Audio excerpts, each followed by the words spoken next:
they lied to you about self-care and self-love. Even though I'm literally about to get ready, this does not actually mean self-love and self-care. So in this video, I'm gonna share with you, let me just plug my straightener in so it's gonna heat up. In this video, I'm gonna share with you actually how to love yourself and care for yourself in the best way possible. Because if you don't care and if you don't love yourself properly, there's a multitude of bad things that happen to your life. Like, you end up in situations that are actually not good for you. Like being around people who don't see you for what you're worth, not going after your goals, not achieving your goals, somehow staying stuck in the same place that you have been for years, all because you don't actually love yourself. And that's why I'm gonna explain to you what it truly means to love yourself and how to actually do it. But before I tell you what it actually means, let me give you an analogy. If you have a best friend and your best friend is literally wearing like not a cute outfit, and you are like, oh my god, girl, that's not a cute outfit in your head,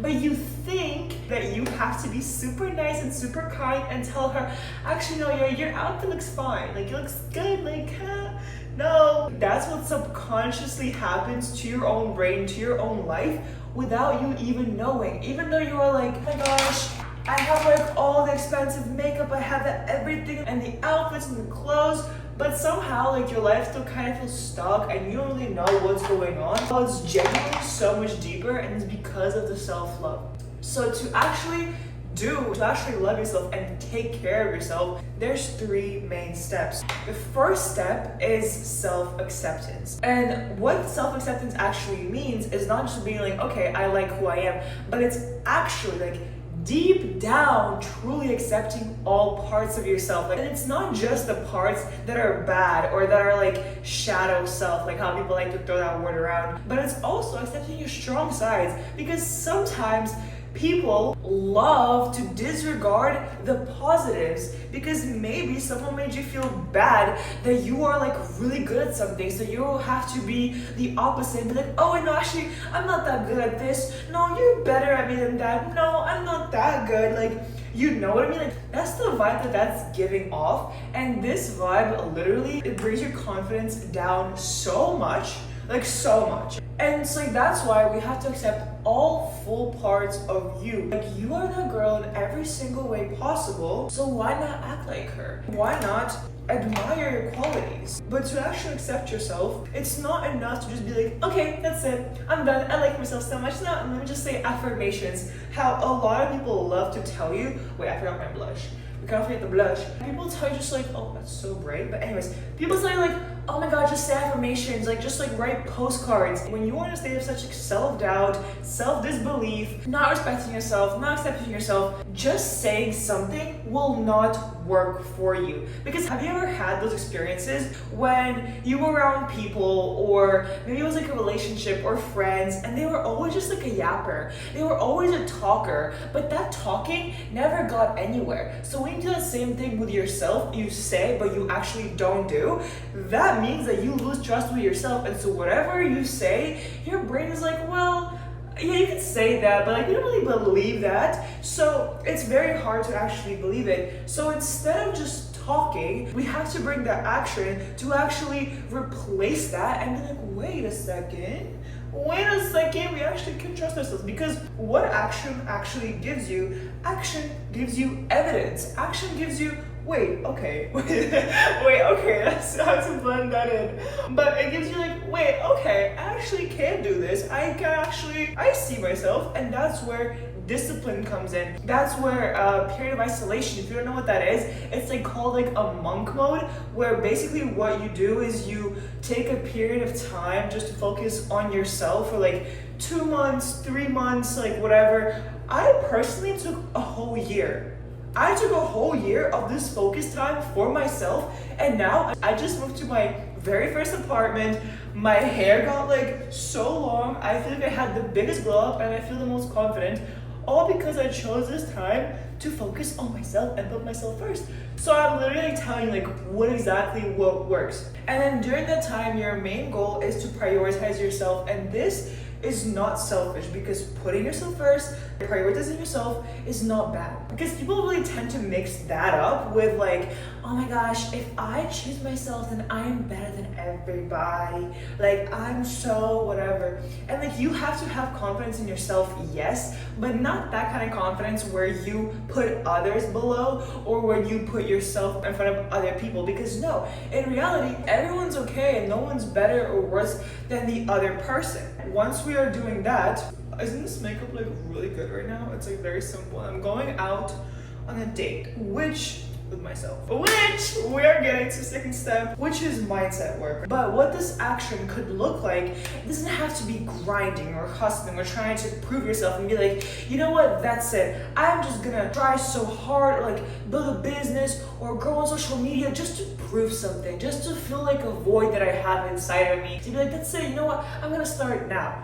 No, we actually do actions that feel aligned with you. But the only way that you can find out what actually aligns with you is by doing the second step, which is a lot of mindset work and finding about who you truly are. And you can only do that by letting go of the past.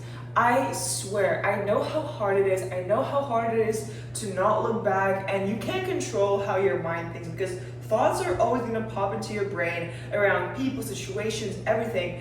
They're always, oh wait, let me actually spray my hair before I tell you how to do that. Let me actually I'm straightening my hair right now for my very special day to celebrate me. So let me okay, I have to like spray this. I was like seeing Abby Young's videos and I got this Ever Pure heat protectant spray. So I like when my hair just like dries a little bit, and okay. See, like even like small things like this, you protect yourself. You protect yourself in every single way possible, and like you take care of yourself. Let me just straighten this more. Ooh, it's too much. It's never too much. Never too much. You're never too much. Never believe that. Okay. So as I'm gonna blend this out, I have a couple more steps left for my makeup routine. So I'm just gonna put this on and see how this works for me. And we know that to become yourself and to really understand what you want, you have to let go around the misconception and the perception of what other people want you to do. Because growing up, you have so much noise around like, oh my gosh, I need to do this, my friends want me to do this, my boyfriend wants me to do this, and all those things.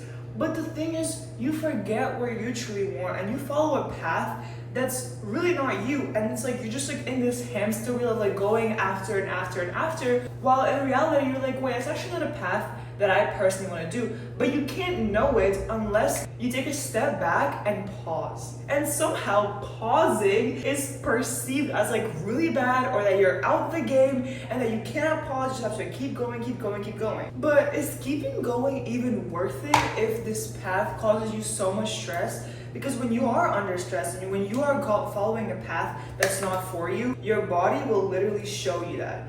You will either lose weight, gain weight, your hair will show you, your skin, you will get more acne, more pimples, and every single thing around you, especially even the experiences in you, are gonna show you that you're not on the right path. So if you felt that things just haven't been aligned, that's why. When you let go of people and experiences that you think that you should be like, you have the free space to actually do what it is that you want. And then self-love and self-care comes naturally from that state, because you're not trying to be like somebody else, you're not trying to please someone else. You are actually like, wait, yeah, I'm obsessed. Just like right now, what I'm doing right now might be considered self-care, but the true self-care comes,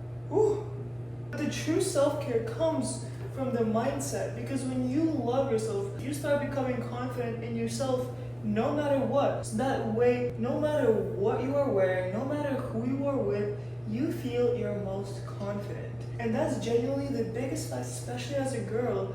Like, you know your worth. You know that you are that girl. If you don't know how to become that, I actually have a private mentorship where I help you achieve this one-on-one, get your transformation. I have a link in bio right below, so click it and apply. And then if you qualify, if you get accepted, we'll get on a quick call so I can learn about your goals and about what you are looking to do so that I can best help you. So remember, true self-care does not come from makeup, clothes, or outfits. It comes from the inside, and on my channel I show you exactly how to level up and how to self-love and truly become that girl in all aspects. So subscribe to the channel for more videos like this.